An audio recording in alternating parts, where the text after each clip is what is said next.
So if you're getting into photography or videography and you're looking for a camera and lens combo that is going to like provide all the necessary functions and also be pretty affordable as far as cameras go, then you've come to the right place. The setup I'm going to be talking about is from Canon, but you will find like similar camera bodies and lenses in like different brands, and it will be like around the same price range. This is also the lens and camera that I've been using over the past couple of months, so I'm going to be giving some like basic functions of the body and then some specs from the lens and the camera body, and then I'm also going to be putting up like my pictures that I've taken with the lens and also like my own personal experience when it comes to like working with it. And really quick before we get started, I do have an Instagram called 𝕤𝕕𝕤𝕚𝕤𝕚photography, and there, like whenever I go out and just take pictures for fun or of friends, most of the time they'll be like on my Instagram page. So if you would like to follow that, there will be a link below, or like I'll put the username up on the screen. Okay, let's get started. So I'm going to be talking about the Canon SL2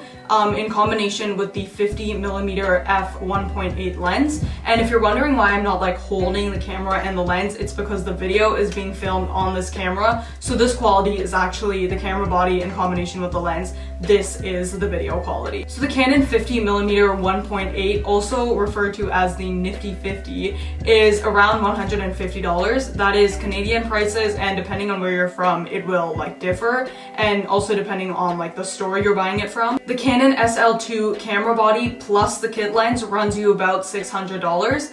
Obviously if you buy it without the kit lens, it will be less, and then you'll just have the 50mm in combination with the camera. But unpopular opinion, I actually like the kit lens. I feel like it's a great beginner lens. I experimented with a bunch of different styles of photography on the kit lens before I settled for the 50mm, which is a portrait lens. Okay, so now I'm going to go over a couple of specs in terms of the camera body itself. So it does have a 24 megapixel sensor, which is actually the same sensor that Canon uses on like their more expensive cameras. So this $600 camera setup comes with that sensor. It's not a full frame camera, meaning it does have the APS-C sensor. So that means that any lens you put on it will have a 1.6 crop. It can shoot full HD 1080p at 60 frames per second, but it doesn't shoot 4K video. It does have a fully articulating touchscreen, and when I was buying my camera, that was like something that I really wanted in the camera body, because especially right now, like I'm filming myself and I can see myself in the viewfinder of the camera,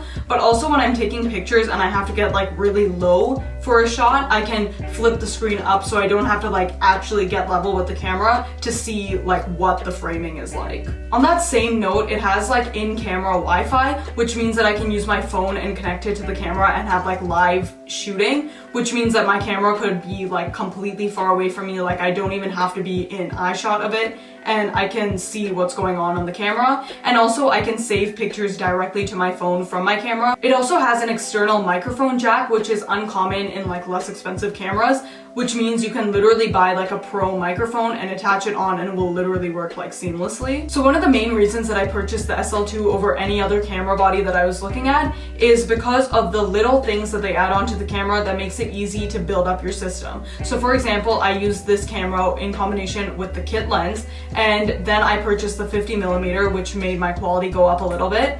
And then I can also buy like a microphone and put it on top, and it's just easy to like build up your gear as your skills like start to improve. After using this camera for over a year, I can point out one con with it is that you can't bump up the ISO too much. I know that's very common in less expensive cameras, but yeah, you can't have it like above like 800 without seeing like grain, and if you bump it up to like over 1,000, it's like excessive grain and it's like unusable almost. Moving on to the Canon 50mm f1.8 lens, I'm gonna go over like a couple of specs and features of that lens itself. So first off, I just wanted to point out that if you're using a 50mm on the SL2 body or any camera that has a crop sensor, it means that the image will have a 1.6 times crop. So what would be a 50mm lens on a full frame camera is now an 80mm lens on a crop sensor camera. So this lens is technically an 80mm lens on the SL2 camera, meaning I'm like literally sitting like 3 feet away from the camera right now and it's still like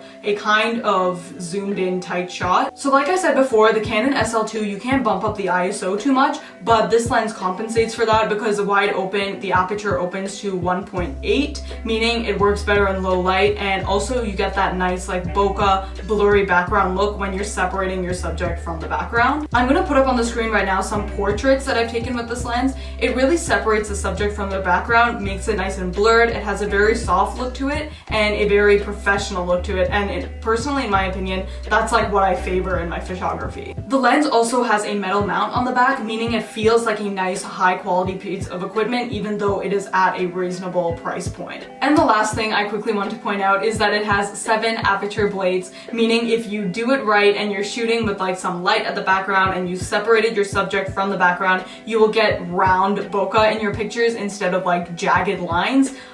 Yeah, the more aperture blades a lens has, the more round the bokeh is gonna be. So yeah, you will get some nice smooth, buttery, round bokeh. So yeah, that's basically it. I think this is a really nice, affordable camera setup in comparison to other cameras that are on the market. Thank you so much for watching this video. I will link my photography Instagram down below or on the screen if you want to look at some pictures that I've mostly taken with this lens setup. And yeah, hopefully I'll see you next time.